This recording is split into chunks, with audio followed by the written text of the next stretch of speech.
빌립보서 4장 6절부터 9절까지 제가 읽습니다. 아무것도 염려하지 말고 오직 모든 일에 기도와 간구로 너희 구할 것을 감사함으로 하나님께 아뢰라.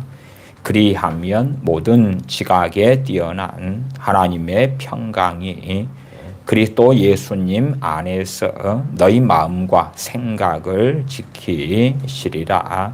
정말로 형제들아, 무엇에든지 참되며 무엇에든지 경건하며 무엇에든지 오르며 무엇에든지 정결하며 무엇에든지 사랑할 만하며 무엇에든지 칭찬할 만하며 무슨 덕이 있든지 무슨 기림이 있든지 이것들을 생각하라. 너희는 내게 배우고 받고 듣고 본 바를 행하라. 그리하면 평강의 하나님이 너희와 함께 계시리라. 아멘. 최근에도 빌립보서 4장 6절부터의 말씀으로 설교했습니다. 그럼에도 그 한 번의 설교로는 다루지 못한 많은 일들이 있습니다. 그래서 오늘은 이 본문을 가지고 어떤 주제로 말씀을 전할 것이냐 하면 문제에 빠지지 말라. 문제에 빠지지 말라 하는 주제를 가지고 함께 살펴보려고 합니다. 4장 6절로 가면 아무것도 염려하지 말고 오직 모든 일에 기도와 간구로 너희 구할 것을 감사함으로 하나님께 아뢰라 말씀합니다. 아무것도 염려하지 말고 모든 일에 기도와 간구로 너희 구할 것을 하나님께 하려면 그 염려거리, 문제거리들이 해결된다는 말씀은 아닙니다.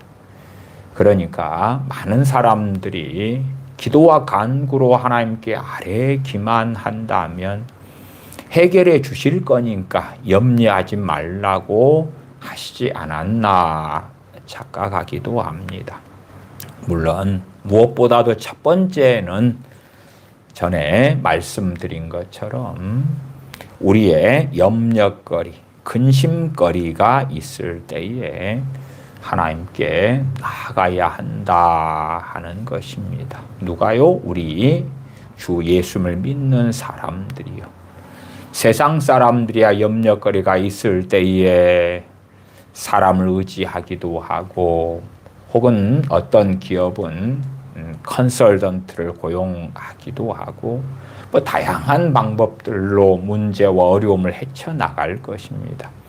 물론 우리 믿는 사람들도 그런 것을 사용할 수 없다는 건 결코 아닙니다. 우리도 문제를 해결하기 위하여 다양한 방법들을 사용합니다. 우리가 병에 걸렸다 그러면 정말 어떠한 질병은 하나님의 은혜, 하나님의 치유하심만으로 고쳐지는 질병이 있습니다만은 그러나 대부분은 약을 이용하고 병원을 이용하고 의사의 손길이 필요하다는 것은 우리가 상식적으로 알지 않습니까?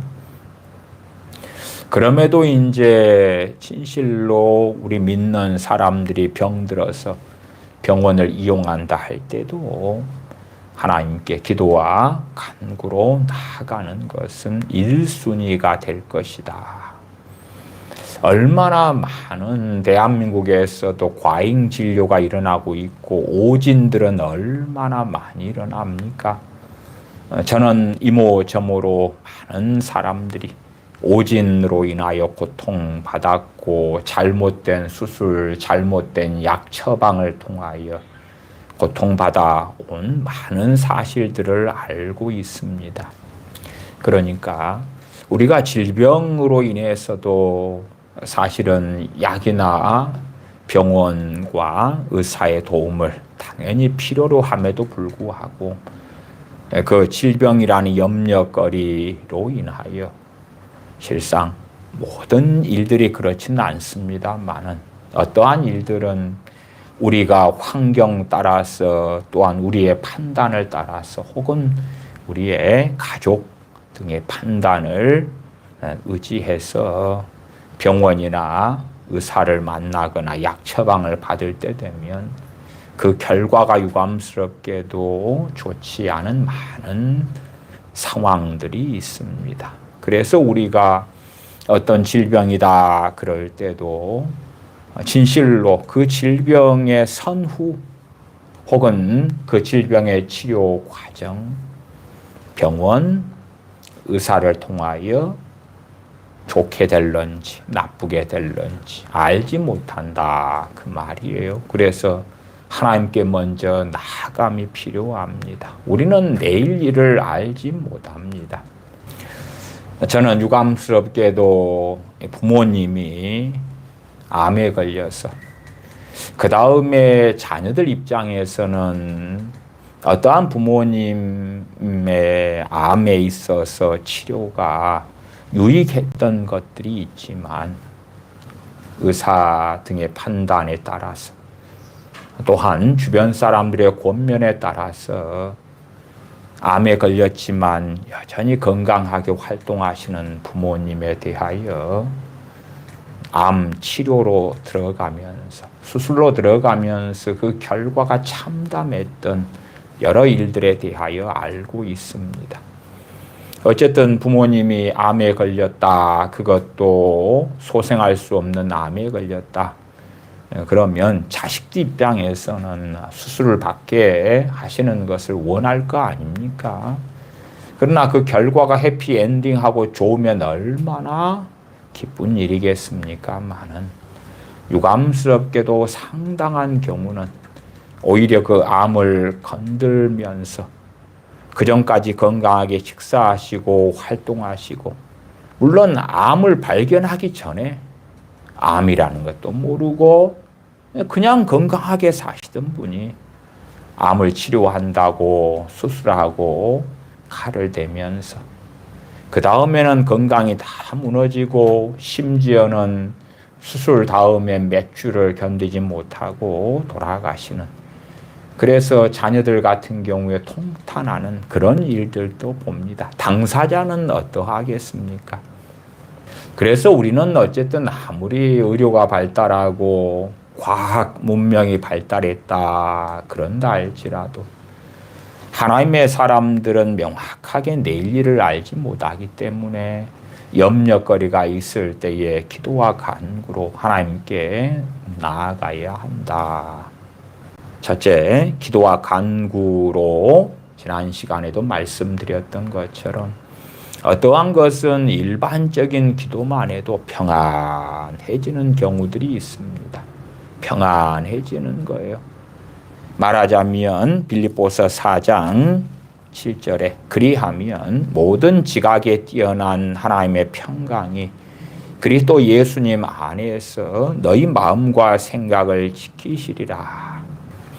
어떤 분이 어머니께서 치매셨어요. 그런데 이제 어디를 가셨는가 실종이 되신 거예요. 실종이. 3일 동안을 경찰을 동원하고 이리저리 찾아도 어머니를 찾지를 못하는 거예요. 얼마나 힘들고 괴롭습니까? 그래서 3일째 되어서 하나님께 기도를 하는 거예요. 기도를. 하나님께 간절히 기도하는 거예요.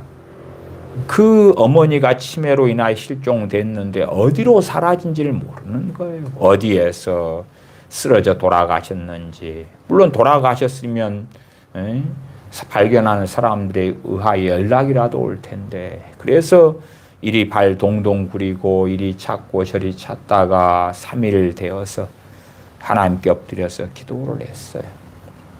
간절히 기도했더니 마음의 평안을 주시는 거예요. 실종된 어머니가 나타나는 게 아니고 평안을 주시는 거예요. 평안을 주시는 거예요. 그 평안을 뭐라고 하냐 그러면 4장 7절에 모든 지각에 뛰어난 하나님의 평강이다 그래요. 모든 지각에 뛰어난 하나님의 평강이라는 것은 현실의 문제는 치매에 걸린 어머니께서 실종됐단 말이에요. 일반적으로 사람들이 가지고 경험하는 평안은 뭐냐 그러면 그 문제가 해결돼야지 평안한 거예요. 해결돼야지. 실종되신 어머니께서 찾았다 연락을 받거나 집에 돌아오시거나 그러면 평안해지는 건데 아직 어머니는 실종 상태인데 평안이 오는 거예요. 평안이. 하나님의 평안이 오는 거예요. 물론 그 당사자는 현실 문제, 실종된 어머니 때문에 근심하고 절망하는 걸 선택할 수도 있고 하나님께 주시는 평강을 선택할 수도 있어요. 어쨌든 이 두 가지가 공존하니까 각 사람은 자유의지를 가지고 있어서 자신이 가지는 염려, 근심을 가질 수 있어요. 그런데 그분은 하나님께 실종된 어머니를 위하여 간절히 기도했더니 근심이 있는데 자신이 어머니에게 가지고 있는 염려가 있는데 하나님의 평강이 오더라 그 말이에요. 그럴 때 믿음의 사람들은 현실의 문제로 인한 근심보다 하나님의 평강을 선택을 해요. 믿음을 선택하는 거예요. 하나님을 신뢰하는 거예요. 그렇게 하고 몇 시간 지났더니 연락이 오는 거예요. 어머니가 어디서 발견됐냐 그러면은 아버지 묘지에서 발견되었어요. 공동묘지인데 어찌어찌 해가지고 그 근처에 묘지에 있는 사람이 갔더니 거기에가 노인분이 계시는데 과거에 언제 어떻게 해서 만나고 얼굴 본 사이여서 당신 어머니 아니냐고 연락이 들어온 거예요. 묘지에 있다고 공동묘지. 3일 만에 찾으러 가서 어머니를 모셔왔다 그래요. 우리는 어떤 일이 벌어질 때 그 다음에 과정이 어찌 될지 모르는 거예요. 더군다나 그러한 공동묘지에 계실 때 거기에서 무슨 사고가 있을런지 비탈이 있고 또 먹을 것은 많은 문제 속에서 우리는 알지 못하는 거예요. 어떤 것은 기도만으로도 평안이 올 때가 있고 그러나 그런 상황은 생각외로는 적습니다. 많은 경우에는 간구의 기도가 필요해요. 그리고 간구하며 하나님께 나아갈 때에 하나님께 평안을 얻을 수 있다. 거기에는 또한 조건이 달라붙습니다. 어떤 조건이냐 그러면 6절에 첫째, 염려하지 말아라는 조건이 달라붙어요. 그러니까 염려를 현실에 문제가 있는데 100%다 떨고 낼 수 있다는 게 아니라 염려보다 하나님을 찾고 믿음을 선택하고 염려가 자꾸 일어나더라도 싸우고 물리치고 하나님께 기도와 간구로 나아간다면 하나님을 신뢰하는데 무게를 당연히 둬야 하는 것이지요. 그래서 염려가 일어날 때에 물리치고 싸우고 염려하지 않으려고 하고 염려보다 하나님을 바라보고 의지하는 것을 선택하고 선택해야 되는 거예요. 그러나 기도한다, 간구한다 하는 사람들 가운데서도 현실의 문제를 자꾸 보면서 계속하여 염려하기를 선택하는 사람들이 있어요. 고의적으로 선택적으로 염려를 계속 하는 거예요. 스스로 하는 거예요. 현실의 문제가 너무 힘들기 때문에 염려하지 않으려 해도 되고 하는 상황하고는 다르게 경험하시는 분들은 아실 거예요. 어떤 사람은 염려가 솟아나고 있는데 그 염려와 싸우는 사람이 있고 안 싸우는 사람이 있다 그 말이. 저는 지금 염려와 안 싸우는 사람을 이야기하는 거예요. 제가 어떤 분들을 만나서 당신은 마치 염려 중독처럼 되어져 있고 당신은 당신의 염려 근심과 싸울 생각이 없으시지 않냐고 싸우셔야 된다고 하니까 제게 그렇게 변명을 하시는 거예요. 목사님, 목사님이 이런 문제를 겪어보세요. 이런 상황에 당해보세요. 그러면 염려하지 않을 수가 있겠는가요? 저는 뭐라고 이야기하겠습니까? 성도님, 그러한 변명은, 그러한 변론은 저하고 하지 마세요. 하나님과 하셔야 돼요. 그러나 하나님께서 받아주실 것 같습니까? 지금 성도님께서는 고의적으로 열심히 근심하고 계시잖아요. 열심히. 그 증거로 저하고 대화하시면서도 그 근심거리를 계속 입으로 뱉어넣고 계시잖아요. 최소한 이러한 어려운 상황에서 절대적으로 염려하지 않는다. 그런 것까지 쉽지 않고 너무 어렵다는 건 당연히 알죠. 인지상정이니까. 그러나 스스로 자발적으로 고의적으로 부지런히 염려를 선택하면서 하나님의 도우심을 구한다면 그건 위선이고 거짓말이라고. 전능하신 아버지 하나님께 나아가서 염려거리를 내려놓고 근심을 내려놓고 염려를 맡기는 그 길로 걸어가셔야 되는데, 인생사에 있는 이런저러한 여러 문제거리 가운데 변명하고 합리화하면서 이런 일을 당하는 사람은 누구나가 다 그럴 거라고, 그렇게 하시면 안 된다고. 우리의 기준은 당신이 더 어려움을 당했냐, 내가 더 어려움을 당했냐, 저 사람이 더 어려움을 당했냐가 아니라 우리 주님 걸어가신 그 여정을 봐야 되고, 주님께서 그 여정 가운데 어떻게 하셨느냐, 주님께서 세상 근심으로 빠졌느냐, 주님은 그렇게 하시지 않으셨다. 마찬가지로 사도 바울이 복음을 증거하는 가운데 많은 고난, 많은 환난을 받았는데 사도 바울이 불신앙으로, 염려로, 근심으로, 원망으로 그렇게 살아갔느냐? 오히려 로마 감옥에서 사도 바울이 있을 때에 서신을 썼지요. 그 서신이 4권인데 옥중서신이라 그럽니다. 일반적으로 이제 사도 바울이 로마의 죄수의 신분으로 간 다음에 2년을 셋집에 살면서 자유롭게 오는 사람들을 맞이해서 복음을 증거하고 하나님의 나라를, 우리 주 예수 그리스도를 증거했어요. 그렇게 셋집에서 자유롭게 2년을 지낼 때는 옥중 생활은 아니지요. 그래서 일반적으로 신학자들은 그 2년의 시간 지난 다음에 로마 감옥에 수감이 되었을 걸로 봐요. 1차 수감이지요. 그 기간 동안에 에베소서, 빌립보서, 골로새서, 빌레몬서 4권의 서신을 기록했다고 신학자들 대부분은 동의합니다. 빌립보서도 감옥 안에 있으면서 자꾸만 뭘 증거합니까? 내가 다시 말하노니 기뻐하라. 사도 바울은 감옥에 있으면서 그 문제에 빠지지 않아요. 오히려 사도 바울은 그런 작심을 했지요. 예루살렘에 3차 전도행을 마치고 올라간 다음에 내가 죽기도 이미 각오했노라. 사나 죽으나 내가 주의 것이다. 그 길을 걸어가는 거예요. 사도 바울은 내일 일을 잘 몰라요. 어느 때는 하나님께서 말씀해 주시고 우리 주님께서 가르쳐 주시지만 그럼에도 대부분은 내일 일을 알지 못합니다. 예루살렘에 올라간 다음에 잡혀서 가이사랴에서 2년의 구류 생활을 하기도 하지요. 그러면 그 2년의 구류 생활 동안에 그렇게 생각해 보십시다. 그 첫날부터 빨리 석방 하나님 해주세요. 빨리 해주세요.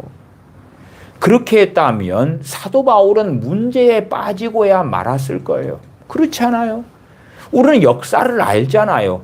가이사랴에서 2년을 보냈다가 그리고 사도 바울이 로마 시민권자로서 로마 황제 가이사의 재판을 청했다는 사실을, 그래서 죄수의 신분이 되어져서 로마로 보내지지요.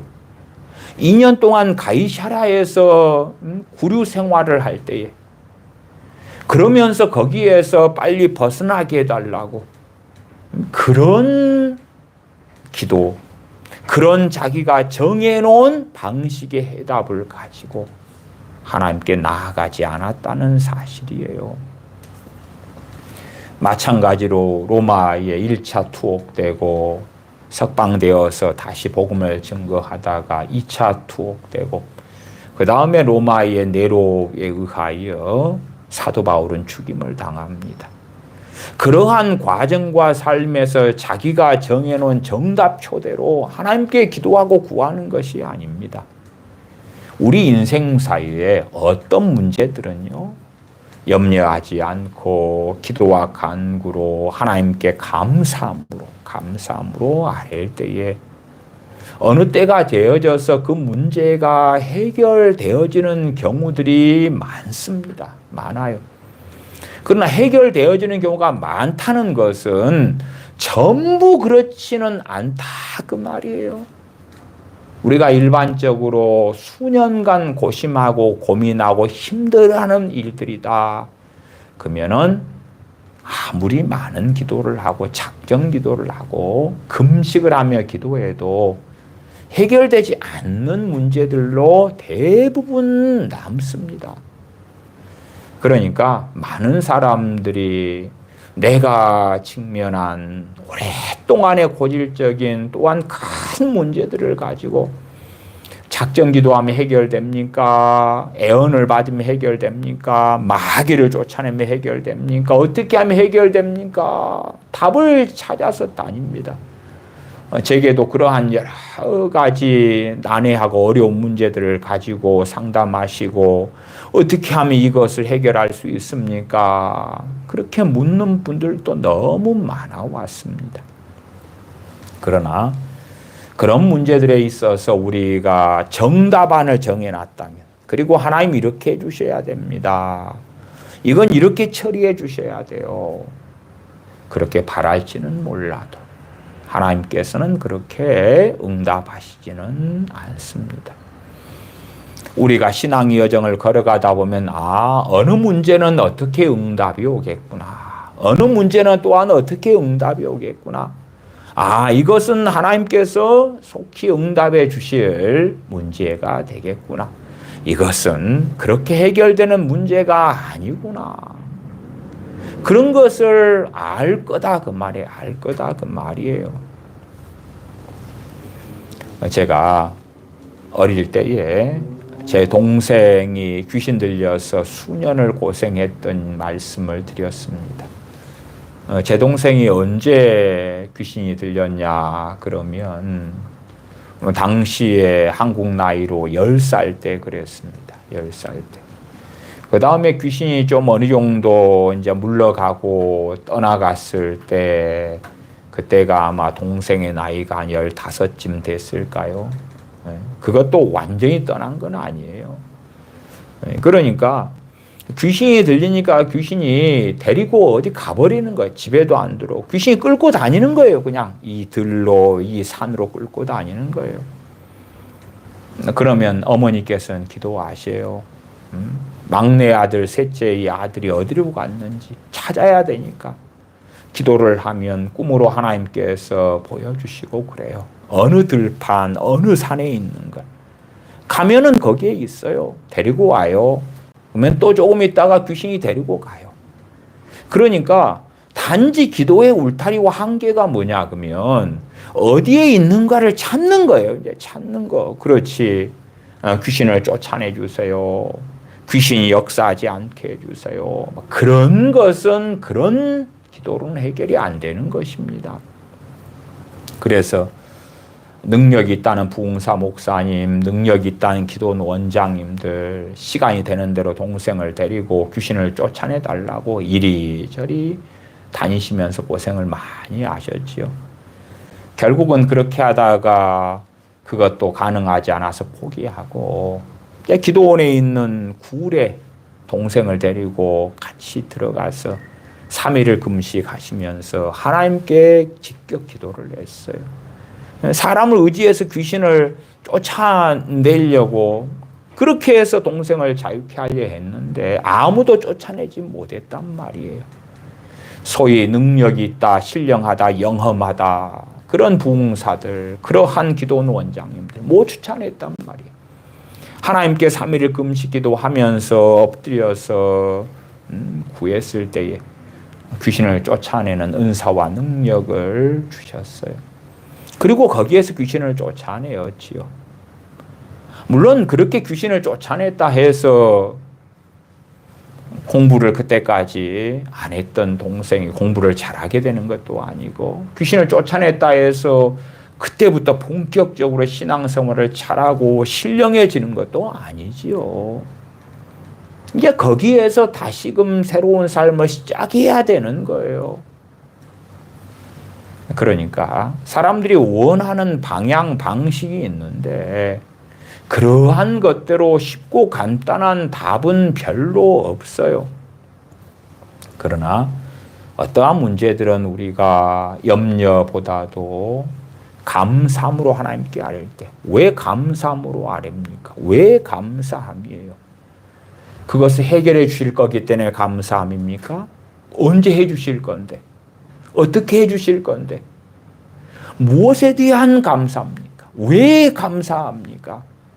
그에 대해서 전에 말씀을 드렸습니다. 감사함으로 하나님께 아뢰는 거예요. 근심으로 아뢰는 것도 아니고, 절망으로 아뢰는 것도 아니고, 탄식으로 아뢰는 것도 아니고, 천지 만물을 만드신 분이 기도하는 우리의 하나님 아버지가 되시기 때문에 우리를 하나님의 자녀로 삼아 주신 그 이유가 우리 주 예수 그리스도의 피 흘리심에 있기 때문에, 주님을 통한 구속으로 인하여 하나님의 자녀가 되었기 때문에, 성령님을 통하여 아바 아버지라 부르며 아버지 하나님의 도우심을 구할 수 있는 자 되었기 때문에, 진실로 주 안에 거하는 사람들은 하나님의 약속의 말씀을 내 것으로 주장하는 자녀들이 되었기 때문에, 무엇보다 전능하신 아버지께서 살아계시기 때문에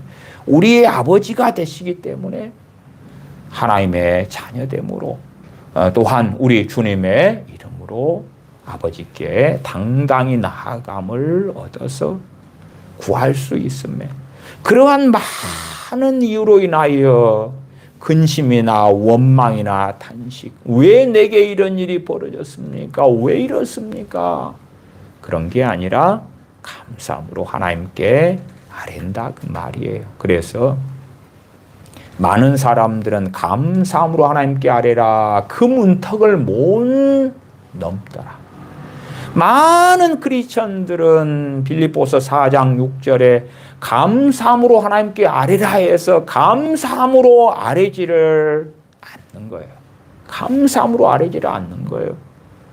기도는 한다고 해요. 앞에 어떤 분들처럼 목사님이 나 같은 상황 처지에 빠지셨다면 감사함으로 기도가 됩니까? 그러면 제가 뭐라고 해요? 그러한 변명은 하나님 앞에서 하셔야 돼요. 하나님하고 하셔야 돼요. 저는 하나님의 말씀을 전하는 것이 누가 할 수 있고 없고가 아니라 해야 되는 거예요. 해야 되는 것. 안 되면 죄가 쌓여서 안 되시는 거라. 하나님께 원망하고 분노하고 근심하고 우울하고 다른 사람들 앞에서 믿음의 말을 하고 하나님을 신뢰하는 말들을 하는 게 아니라 불신앙의 말을 하고, 저는 지금 부정적인 말을 한다 이런 이야기를 하고 있는 게 아닙니다. 회개하라. 회개치 아니하면 하나님께 심판하실 것이다. 그럼 그게 부정적인 말입니까? 아닙니다. 무조건 잘 된다. 그 긍정의 말을 한다. 그게 진리에 맞는 것입니까? 그런 게 아닙니다. 저는 입으로 긍정의 말을 하냐 부정의 말을 하느냐 그런 이야기를 하고 있는 게 아니고, 그것 자체는 진리가 결코 아니에요. 진리가 아니에요. 그렇게 따지면 사복음서에 주님께서 하신 말씀을 보세요. 얼마나 긍정의 말이 있는가.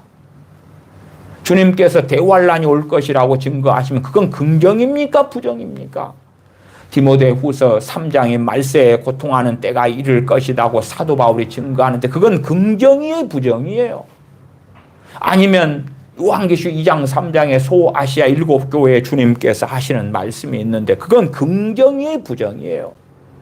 이게 사람들은 진리도 아닌 막 긍정의 말을 해야 된다. 조엘 올틴의 긍정 부정적인 말을 하지 마 어쩌고 저쩌고 하는데 그것은 세상 사람들이 하는 말이고 크리스천들은 긍정 부정이 아니라 진리를 따라서 말하는 거예요. 진리를 따라서. 그래서 하나님 앞에서 우리가 행하고 말하는 것을 익히 알아야 되는데 우리가 하나님 앞에서 살진데 우리 입에서 나오는 말이 한탄이고 근심이고 내 혼자 말을 하고 혼자 한숨을 쉬고 근심하는 것도 문제가 될진데 내가 하나님의 자녀면서 안 믿는 아내, 안 믿는 남편, 안 믿는 자녀들, 안 믿는 이웃 사촌들한테 이 불평의 말을 하고 근심의 말을 하고 두려움의 말을 하고 그것이 하나님 앞에 합당할 것이냐 하는 것이에요. 하나님 앞에서 감사하면서 하나님께 기도하는 사람, 감사하면서 하나님께 간구하는 사람이 돼야 되는 거죠. 그 문제가 무거우면 무거울수록 하나님 말씀대로 해야 되는 거예요. 그래야지 실마리가 있을 거고 답이 있을 수 있을 거고 하나님의 도우심이 있을 수 있을 거 아니냐 그 말이에요. 그 문제가 그렇게 심각한 게 아니면 하나님께 기도 안 하고도 그럭저럭 다 풀어나갈 거 아닙니까? 우리 자녀가 학교에서 선생님이 이 문제집을 1페이지부터 10페이지까지 풀어와라 그러면은 풀어가면 되지. 그걸 막 기도해야 되고 간구해야 되고 하나님 의지해야 되고 그렇습니까? 아니잖아요. 영어 단어를 50개를 외워와라. 쪽지시험 본다. 외워가면 되잖아. 그걸 가지고 기도하고 하나님을 찾고 그러면 번지수가 잘못돼도 한참 잘못된 거잖아요. 그러나 진실로 하나님의 도우심이 절대적이다. 하나님께서 반드시 도와주셔야 되는 문제가 된다. 그러면 빌립보서 4장 6절대로 하나님께서 시키시는 대로 하면 되는 거예요. 그게 안 된다? 감사함으로 하나님께 아뢰지지가 않는다? 죄를 회개하셔야지. 원망으로, 근심으로, 한탄으로, 불평으로, 불만으로 그렇게 살아왔던 걸 회개를 해야 될 거 아니에요.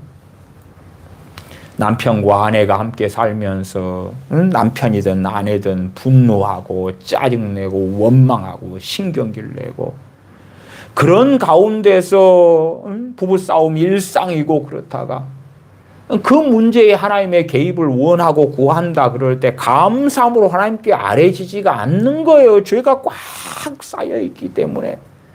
그러면 그 죄에 대하여 하나님께 충분히 회개가 되어질 때에 이제 감사할 수 있는 거예요.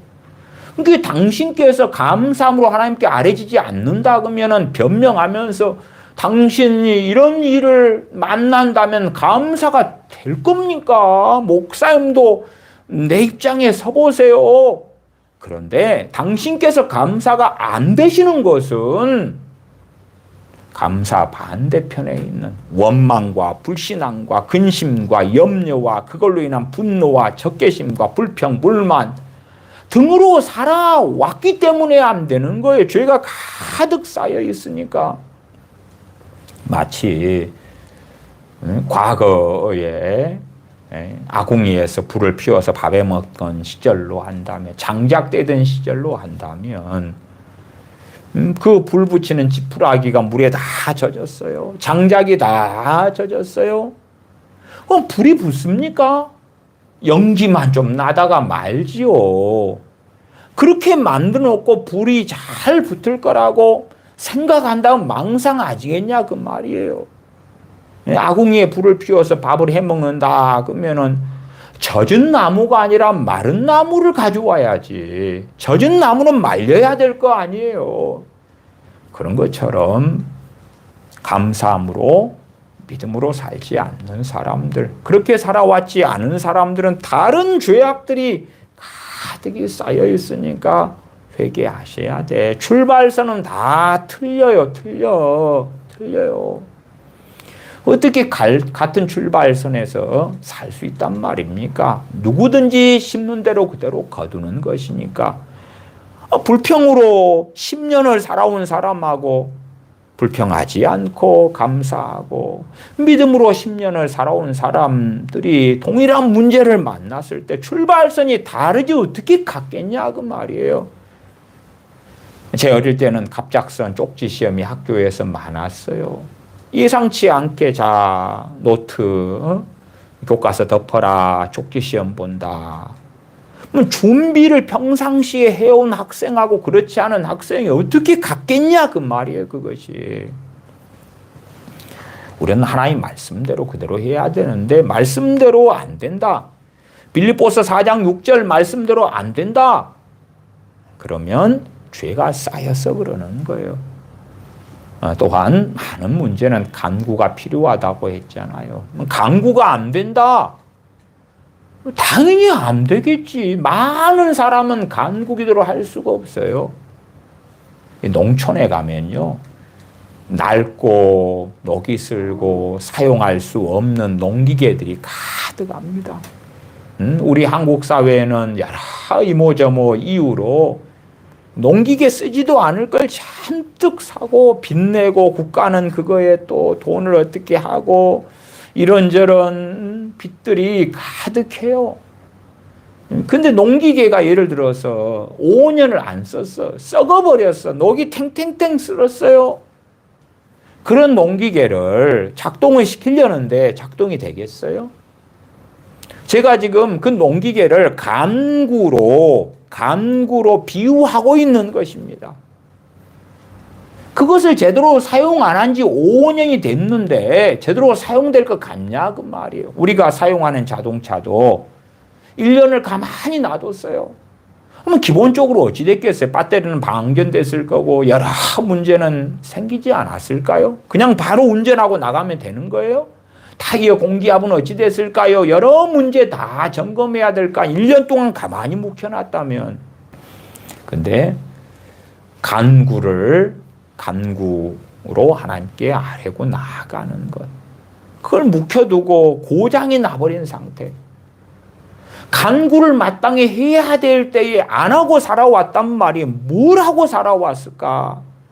그래서 간구를 통하여 하나님께서 도와주실 많은 상황과 일들에서 하나님의 도우심을 못 받았어요. 도우심을 못 받았으면 그 문제가 그대로 있겠죠. 그것 때문에 우리는 무슨 죄들을 지었을까요? 무슨 죄들을? 근심하고 탄식하고 싸우고 다투고 시기하고 질투하고 미워하고 불신앙으로 또한 육적인 생각, 판단, 행동, 말들 그렇게 살지 않았을까요? 그 문제거리가 그대로 있는데 우리 몸에 가시가 박혔어요. 가시가 박혔으면 뽑으면 될 거 아니에요? 근데 이제 발바닥에 가시가 박혔는데 발바닥에 가시가 박힌 채로 그대로 살아간다고 생각해 보세요. 발걸음을 걷는데 안 아프겠어요? 발바닥에 가시가 박혔는데 여러분 중에 탱자가시 같은 데 박혀보신 분 있을까요? 탱자가시 얼마나 날카롭고 아파요. 거기에 하나가 박혔어요. 그리고 걸어 다니는 거예요. 걸어 다녀. 그러면 쩔뚝쩔뚝 걸어가고 그 아픈 것을 덜하기 위하여 가시를 뽑으면 되는데 안 그렇고 두꺼운 양말을 신을 수도 있고 신발을 이걸로 바꾸고 저걸로 바꾸고 그 다음에 시간 지나니까 그 부분에 고름이 차고 아프고 점점점 문제가 생기겠죠. 그런 것처럼 어떤 것은 간구로 해결되고 말하자면 가시를 뽑아버릴 건 뽑아버려야 되는데 그렇게 안 하고 살아가니까 아이고 소리만 나고 그 부분에 누가 좀 건드렸으면은 아프다 그러고 누가 빨리 좀 오라 그래. 예를 들어서 남편이 앞서가면서 왜? 발에 가시가 안 박혔거든. 앞서가면서 와이프한테 빨리 오라고 그러는데 와이프가 한 발에 가시가 박혔단 말이에요. 지팡이 짚고 쩔뚝쩔뚝 가는데 왜 빨리 안 오냐고 막 하니까 와이프가 성기를 내는 거예요. 당신 발에는 가시가 안 박혀서 내 입장 이해하지 못하고 빨리 오라 그런다고 막 짜증내고 성기를 내고 실망하고 돌아지고 니 혼차가 안 갈 거야. 그리고 돌아서 집에 가버리고 그런다고 칩시다. 발에 가시를 빼면 되잖아요. 치료받으면 되잖아요. 금방 나아가지고 남편과 보조를 맞춰서 외출을 할 수 있을 거 아니에요. 그런 것처럼 정말 많은 우리 믿는 사람들은 간구가 고장났어요. 간구가 고장났을 때에 그래서 문제거리가 그대로 있을 때 그것 때문에 죄가 잔뜩 쌓여 있는 거예요. 농기계가 썩어버린 것처럼 엔진이 박살나버리고 기능하지 못하고 그렇게 된 것처럼 그래서 그로 인하여 얼마나 많은 회개들이 필요하겠는가. 그것이 어떻게 쉽게 원상복귀가 되겠는가. 그렇기 때문에 간구기도로 하려고 해도 많은 경우 결코 쉽지 않은 거예요. 결코 쉽지 않아요.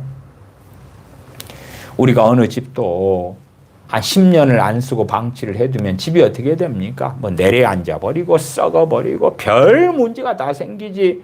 10년 동안 방치하고 놔뒀는데 10년 만에 그 집에 방문하니까 그 집이 10년 전 깨끗한 그대로 남아 있습니까? 사람도 안 살았는데 그런 게 아닌 것처럼 간구 그까이 것쯤이야. 하고 싶으면 나는 언제든지 할 수 있어. 못해요 못해. 그것은 간구를 부지런히 해온 사람이 할 수 있는 거예요.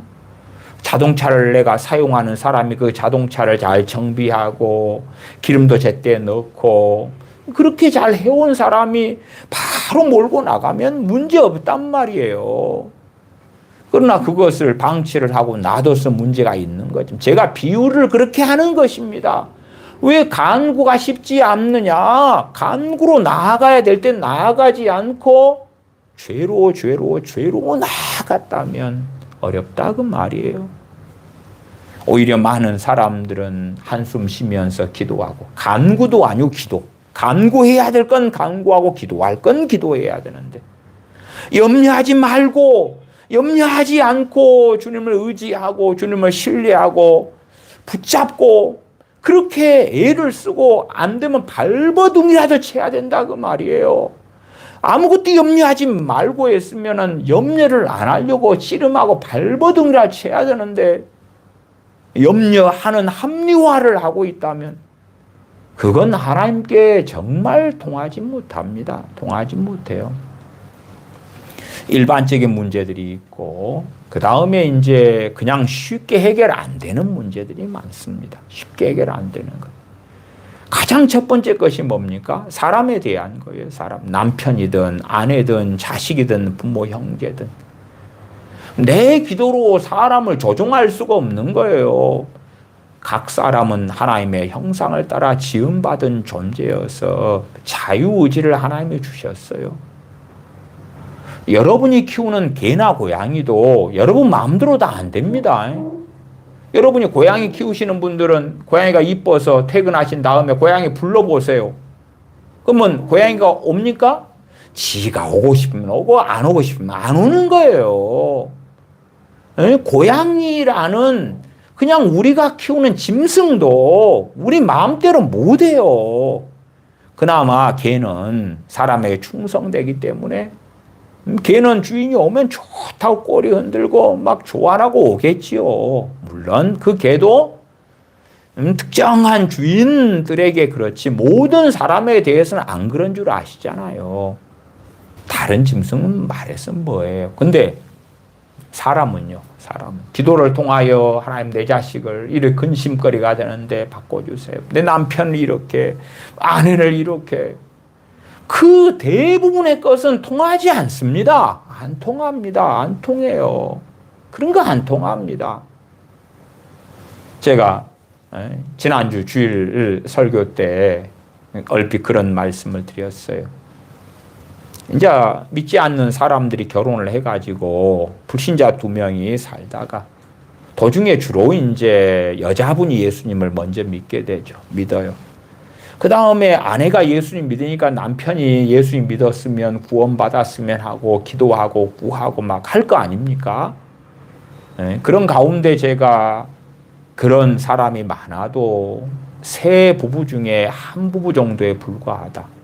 많아야. 그런 말씀을 드렸어요. 그 다음에 다시 제가 이런 자료도 찾아보고 조사도 해보고 살펴보고 또 목회하면서 각 가정들의 상황도 보면서 봐봤더니 경험상 5 부부 중에 한 부부가 한 사람이 먼저 믿은 다음에 다른 짝꿍도 믿게 되더라고. 20% 정도밖에 안 되더라고. 20% 정도밖에. 그것도 평생이라는 긴 시간 동안을 볼 때 그러는 거예요. 평생이라는 긴 시간을 통해 볼 때. 모르죠.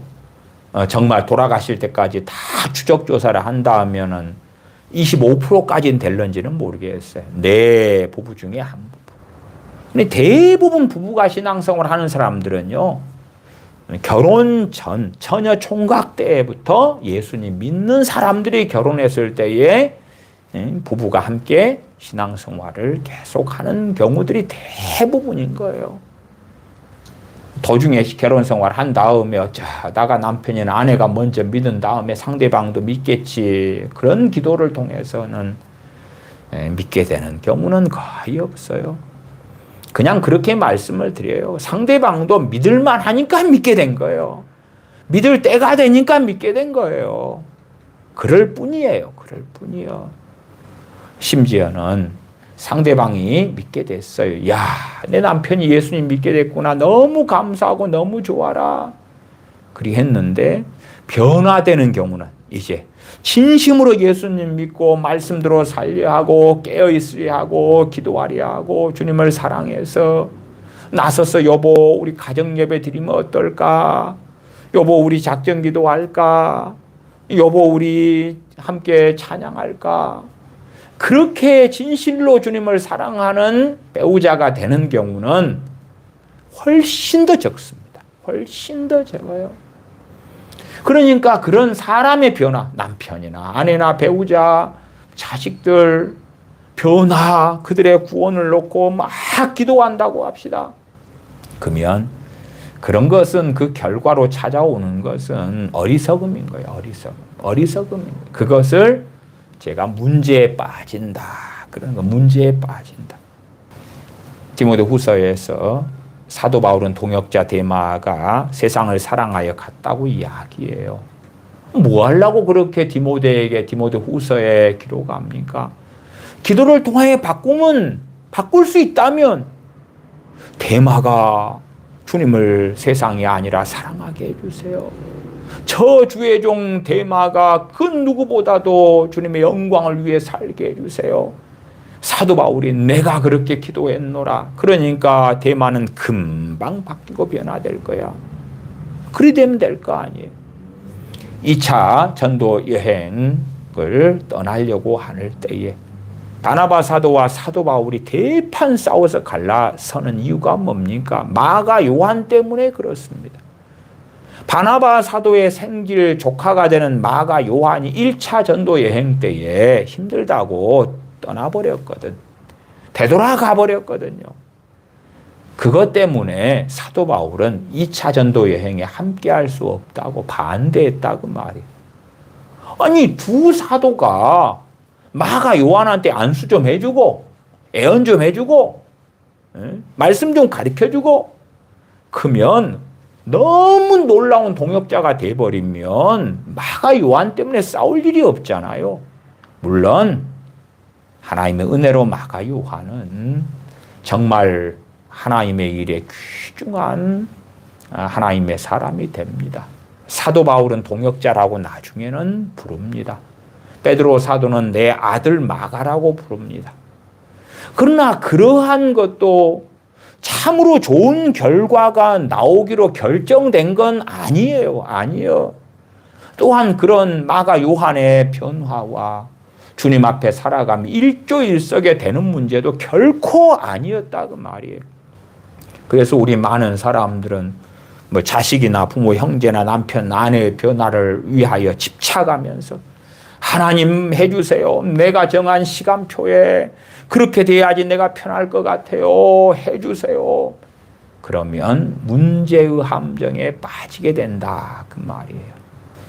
주기철 목사님이 신사참배 반대로 인하여 평양 형무소에 수감되시고 고문을 많이 받으시고 병들어서 1944년에 돌아가셔요. 고문 후에 후유증으로 그날 돌아가시는 날 급하게 병원으로 평양 형무소에서 이송했는데 그냥 돌아가셨어요. 그러니까 당연하게 순교가 되지요. 그러면은 주기철 목사님이 신사참배 반대로 평양 형무소에 들어가고 거기에서 고문받고 핍박당하고 자 그런 삶으로 이야기할 때에 우리의 생각은 석방이다. 정답을 정해놓고 기도를 했다면 어찌 될까요? 주기철 목사님의 당사자니까 지금처럼 범죄자들을 위한 참 시설 좋고 운동도 시켜주고 삼시세끼 밥도 주고 난방도 해주는 교도소가 아니라 당시 일제시대 때의 그 평양교도소, 더군다나 인권이 없는 고문을 하는 평양교도소, 평양형무소지요. 거기에서 주기철 목사님이 고통하면서 하나님 빨리 좀 벗어나게 해주세요. 물론 주기철 목사님은 전혀 그러시지 않았습니다. 기꺼이 일사각오로 주님을 위하여 죽는 것을 작정하고 그 길을 걸어갔습니다. 그러나 일반적인 우리들 같은 이는 주기철 목사님과 신앙의 수준이 유감스럽게도 많이 다르기 때문에 우리는 기도할 거예요. 심지어 어떤 분은 그럽니다. 남편이 음주운전으로 사고를 냈어요. 그 다음 뺑소니를 했단 말입니다. 그 결과로 이제 감옥에 들어갔어요. 감옥에. 그러니까 기도를 막 하는 거예요. 자기의 시간표에 그 남편이 석방돼야 돼. 그 남편이 집행유예로 풀려나야 돼. 자기의 기대치로. 물론 하나님께 맡기고 기도할 때 되면 그 결과를 맡기면서 감사함으로 아뢰고 그러면 모든 지각에 뛰어난 하나님의 평강이 부어지는 경우는 많습니다. 그러나 맡기는 것보다 내가 정답을 정해놓고 있다면 어찌 될까요? 정답을 내가 정해놓고 있다면. 그래서 하나님 이렇게 되기를 바랍니다. 내 남편이 음주운전, 뺑소니, 그리고 남편 차에 치인 사람이 끔찍한 일을 당했지만 그러나 내 남편이 이렇게 되기를 원해요. 그리고 답을 정해놓고 기도한다면 그 사람의 기도는 잘못된 것으로 판명날 것이고 하나님의 모든 지각에 뛰어난 평강이 임하시지는 않을 거라. 사도 바울이 옥중 생활을 하는 동안에 감옥에 석방되는 그 목적을 놓고 기도한 적은 없다 그 말이에요. 물론 감옥 생활을 하는 동안에 하나님께 맡겨드립니다. 나의 내일, 나의 올해, 나의 내년을 맡겨드립니다. 저는 그렇게는 충분히 하셨을 거라고 봐요. 그러나 자기가 정해놓은 그러한 방식, 그러한 시간표 그런 걸로 이루어지기를 바라지는 않았다 그 말이에요. 주기철 목사님의 가정사를 봐도 참 어려운 점이 많았습니다. 주기철 목사님이 순교하셨을 때가 46살이에요. 주기철 목사님은 6남매를 낳았습니다.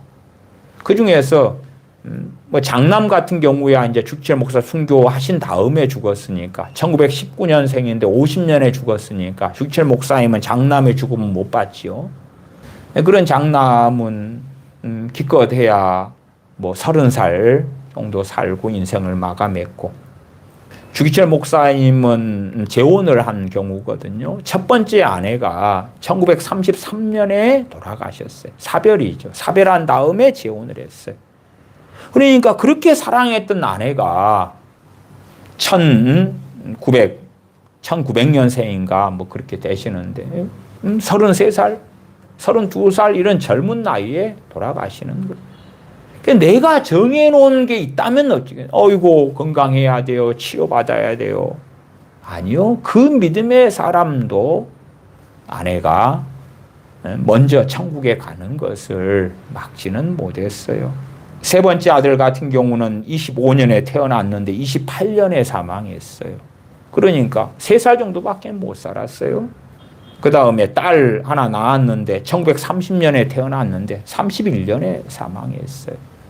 그런 많은 가정사의 어려운 문제들이 있어요. 자식들이 이렇게 죽는 것을 봐요. 경험하고 겪어요. 아내가 죽고 딸이 하나 죽고 아들도 하나 죽고 그러한 여러 일들 속에서 자기가 원하는 대로 해달라고 하나님의 사람인 주기철 목사님은 기도하고 구하는 게 아니에요. 손양호 목사님에 대해서도 자주 말씀을 드렸잖아요. 동인이와 동신이 두 아들이 여순 반란 사건 때 공산당에 빠진 청년에 의하여 죽임을 당했다는 것을. 심지어 손양호 목사님은 그 두 아들을 죽인 사람을 양아들로 삼았다는 것을 우리는 알아요. 나환자들, 문둥병자들의 피고름을 빨아내면서 나환자들을 사랑했다는 것도 우리가 알고요. 그러나 그는 1950년 6.25 전쟁 이후에 공산당에게 잡혀서 죽임을 당하지 않습니까? 우리가 생각하는 화려하고 멋진 삶이 아니라 우리가 정해놓은 결과물, 우리가 원하는 방식, 그것을 놓고 이루어지기를 위하여 기도와 간구로 아뢰는 게 아닙니다. 우리는 모릅니다. 어떠한 일들이 어떻게 되어질지는 알 수가 없어요. 저희 집에는 일찍부터 빚이 이모저모로 있어 왔습니다. 그러다가 선친께서 일찍 83년에 돌아가시고 그 다음에 그 빚을 이제 어머니께서 혼자 감당하시고 또 아들 삼형제를 키우고 혼자 빚 때문에 끙끙하시고 시간을 보내시다 95년 돼가지고 빚 문제가 이제 알려진 거예요. 말하자면 아들들인 저희들에게 집안의 빚이 이렇게 있다고. 자, 그러면 95년의 빚 문제 때문에 저도 진로를 바꾸게 되고 여러 고생을 하게 되고 그렇지만 빚 문제에 저는 빠졌어요. 빚 문제에 빠졌어요. 빚을 그렇다 해서 1조 1석에 갚아집니까? 어디 복권이, 당신 주택복권이었어요. 주택복권이 당첨돼가지고 당첨금을 통해서 빚을 갚아집니까? 그러니까 그때 95년 이후로 빚을 갚는 데까지 최소 10몇 년의 시간이 걸려요. 그러면은 내가 원하는 방식으로 하나님께서 위에서 금덩어리를 주시고 누가 돈을 가져와 가지고 3년 안에 1년 안에 그런 걸 바라고 기도한다면 하나님의 모든 지각에 뛰어난 하나님의 평강을 누릴 수 있습니까? 없습니까? 없어요. 없어. 정말 많은 믿는 사람들이요 빚 문제에 처한 다음에 그거에 빠져요. 자기가 정해놓은 시한이 있고 자기가 원하는 방법과 방식이 있고 그래서 하나님께 막 기도하는데 그 결과로 절망하고 탄식하게 되는 거예요. 빚 문제, 돈 문제 1조 1석이 안 됩니다. 그 돈이 빚을 빨리 갚는 것, 돈 문제를 해결하는 것이 중요한 게 아니에요. 하나님 편에서는. 우리 편에서는 빚을 갚고 돈을 벌고 집을 장만하는 게 너무 중요할지 몰라도 하나님 편에서는 그렇게 중요한 거 아닙니다. 그러니까 성경 66권에 그것이 핵심으로 나온 적이 없다 그 말이 없어요. 그러나 우리는 빚을 갚는 게 너무 중요하고 집을 장만하는 게 너무 중요하고 우리가 원하는 것들이 있어요. 그래서 그런 것들에 문제가 생길 때에 그 문제에 빠져버리는 거예요. 기도를 한다고 하지만 그러나 기도함에도 모든 지각에 뛰어난 하나님의 평강이 임하지를 않는 거예요. 임하지를 안 해. 저도 95년에 빚 문제에 빠져버리니까 마음이 그렇게 빠져버리는 거예요. 맡기고 의지하고 주어지는 대로 한 걸음 한 걸음 한 걸음 걸어가는 것이 아니라 절망하고 탄식하고 그러니까 성령 충만을 금방 까먹어버려요. 한두 달 만에 성령 충만을 다 잃어버려 까먹어버린 것 같아요. 왜 그 문제에 빠지니까? 카타콤의 순교자들에 대한 말씀도 몇 번 드렸지요. 그 카타콤의 순교자들이 지하 공동묘지 속에서 숨어서 살아요. 우리 크리스찬들에 대한 핍박 때문에. 그러면 빨리 벗어나가지고 지상에서 살고 자유롭게 직장을 구하고 땅을 가지고 농사를 짓고 목축을 하고 그렇게 평안하게 살기를 그렇게 원한다고 칩시다. 그게 빠진다고 칩시다. 그러나 우리는 역사를 알잖아요. 그 카타콤 순교자들이 얼마나 긴 세월 동안 그렇게 어렵게 살았는지, 또한 그 가운데 얼마나 많이 죽었는지. 제가 네로 황제부터 시작해서 로마의 10명의 황제가 250년 동안 얼마나 우리 믿는 사람들을 AD 300년 초까지 핍박했는지 말씀을 드렸어요.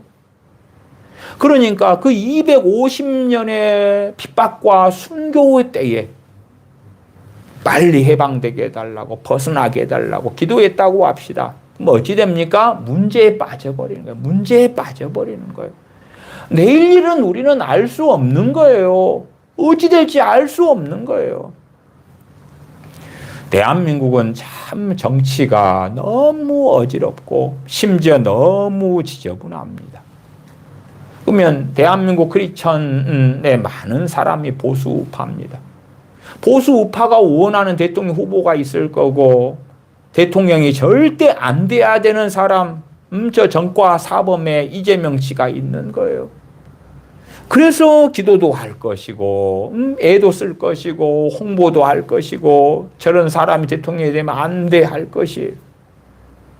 그렇게 해서 자기가 원하는 정답표를 가지고 그렇게 애를 썼는데 결과가 자기가 원하는 대로 안 되면 어떻게 하냐? 그러면 안 되면. 많은 사람들이 그렇게 해서 문제에 빠져버리는 거예요. 예레미야 선지자는 명확하게 하나님의 진노와 심판이 남한국 유다에 올 줄을 알았습니다. 그러면 예레미야 선지자가 나라와 민족을 위하여 사는 선지자가 된다면 어찌 됩니까? 남한국 유다가 부국강병하고 부흥이 임하고 다 깨어있고 하나님을 사랑하고 하나님의 복을 받고 그런 남한국 유다가 되기 위하여 그 목적을 향하여 선지자가 산다면 어찌 됩니까? 그렇다면 예레미야 선지자는 영적으로 병들 것이고 미혹에 빠져버릴 것이에요. 제가 거룩하신 하나님은 어떤 분이신가? 하나님을 아는 지식에 있어서 거룩하신 하나님 주제로 설교를 조만간 몇 번을 하려고 그럽니다. 그 가운데 이사야 6장을 보면 하나님께서 이사야를 선지자로 부르십니다. 그리고 사명을 주시는 거예요. 사명을. 무슨 사명이냐? 이스라엘 백성들로 하여금 보아도 보지 못하고 들어도 듣지 못하게 돌이켜 깨달아 고침을 받지 못하게 해라. 못하게 해라. 언제까지입니까? 언제까지 그렇게 해야 됩니까? 그리고 이사야 선지자는 하나님께 묻습니다. 우리가 생각하는 하나님은 어떤 분이십니까? 이사야 6장에는 왜 이사야 선지자에게 하나님께서 이렇게 말씀하시냐 할 때에 하나님은 거룩하시기 때문에 하나님의 그 거룩하심으로 인하여 하나님의 진노와 심판이 나타날 수밖에 없으니까. 근데 이사야 선지자가 국가와 민족을 위한 사람이라고 생각해 보십시다. 국가주의, 민족주의에 빠졌다. 그러면 하나님과 싸울 거 아닙니까? 하나님, 이스라엘을 심판하면 안 됩니다. 하나님의 백성을 심판하면 안 돼요. 복을 주셔야 돼요. 부흥을 주셔야 돼요. 은혜를 주셔야 돼요. 나는 이스라엘 백성들을 소경되게 하는 그 사명, 보아도 보지 못하고 들어도 듣지 못하게 하는 그 사명 안 할래요. 나는 나를 부흥의 통로로 써주세요. 나를 통하여 말씀이 증거될 때마다 사람들이 회개하고 하나님께 돌아오고 병이 고쳐지고 귀신이 쫓겨나가고 그쪽으로 나를 써주세요. 그렇게 할 거 아닙니까? 사도들이 국가주의, 민족주의에 사로잡혔다면 주님께서 예루살렘의 멸망, 유다의 멸망을 선고하셨는데 그런 것이 다가오면서 얼마나 한탄하고 답답하겠습니까? 하나님 기도합니다. 유다의 멸망은 안 됩니다. 예루살렘의 멸망은 안 됩니다. 하나님하고 싸울 거 아니에요. 그러나 유다의 멸망이 다가오고 있음에도 심지어 사도 요한은 유다의 멸망을 보았지요. 그런데 우리가 유다의 멸망 때문에 통곡하고 우는 사도 요한을 요한 1, 2, 3서나 요한복음이나 요한계시록에서 찾아볼 수 없는 거예요. 유감스럽게 우리 많은 사람들은 문제에 빠집니다. 우리가 바꿀 수 없는 문제에 빠지는 거예요. 노예 해방 운동이 19세기에 일어났습니다. 19세기에. 당연히 노예 해방은 참 좋지요. 참 좋아요. 노예제 폐지 운동 그렇게 찾아보면 19세기 서유럽과 미국에서 노예제도의 폐지를 목적으로 전개된 인도주의적 개혁운동이다. 이렇게 나와 있어요. 노예해방선언도 1848년 4월 27일 프랑스 의회가 통과한 법 1948년 4월 27일 노예제 폐지 법령은 프랑스 식민지 내 모든 노예를 해방했으며 그렇게 이어져 가요. 그러니까 19세기의 노예제 폐지 운동. 자, 그러면 노예제 폐지를 위하여 19세기가 아니라 18세기에 쓴 사람도 있을 거 아니에요. 애 쓰는 건 좋아. 그렇죠? 17세기에도 애를 쓸 수 있어. 서유럽과 미국의 노예제 폐지가 되어질 때에 조선 땅은 안 그랬죠. 조선 땅은 안 그랬어요. 일제시대가 된 다음에서야 신분제가 무너졌고 폐지가 됐지. 말하자면은 1910년 한일합방 전까지는 노예제도, 신분제도가 그대로 있었죠. 자, 그러면 노예제 폐지를 위해서 싸운다고 합시다. 그것에 마음을 두고 뜻을 두는데 그때가 하나님의 때였다면 좋은 결과를 거두는 걸 보겠습니다만은 하나님의 때가 아닌 때 그랬다고 봅시다. 말하자면 500년 전에, 1000년 전에 정말 허망한 것이지요. 우리가 인도주의적 입장에서 볼 때에는 노예제라는 건 얼마나 참담하고 비참한 것입니까? 그러나 그렇게 우리가 우리 손으로 좌지우지할 수 없는 많은 일들이 있습니다.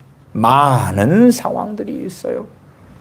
그것을 우리가 정답표를 가지고 하나님을 바꿔보려고 하고 하나님의 능력을 사용해 보려 해도 안 되는 일들이 많이 있어요. 그래서 우리가 점점점 지혜와 지각을 얻게 되면 이런 문제는 하나님께 이렇게 의지하고 기도와 간구로 감사함으로 하나님께 아뢰고 그러면 하나님의 도우심이 말 것이고 하나님의 인도하심 또한 하나님께서 지혜 주심 성령님의 도우심에 나타날 것이다 하는 것들이 있고 어떠한 염려거리들은 맡기고 내 정답표를 내려놓고 내가 원하는 방식 정답표를 하나님께 강요하는 잘못된 기도를 회개하면서 그러면서 묵묵히 우리는 우리 자신의 십자가를 짊어지고 걸어가야 하는 것. 하나님 의지하고 찬양하고 노래하면서 심지어는 베세메스로 가는 암소들이 새끼를 떼어놓고 울면서 법궤를 끌고 가지만 그러나 좌우를 돌아보지 않고 갔던 것처럼 우리의 삶에 많은 일들, 많은 처지, 많은 고통, 많은 문제거리들이 있지만 어떤 것들은 그것을 묵묵히 짊어지고 찬양하면서 하나님 의지하고 의뢰하면서 걸어가야 하는 것입니다. 기도하겠습니다. 아버지 하나님, 저희가 많은 염려거리 앞에서 어리석어져서 시험에 빠질 때들이 많습니다.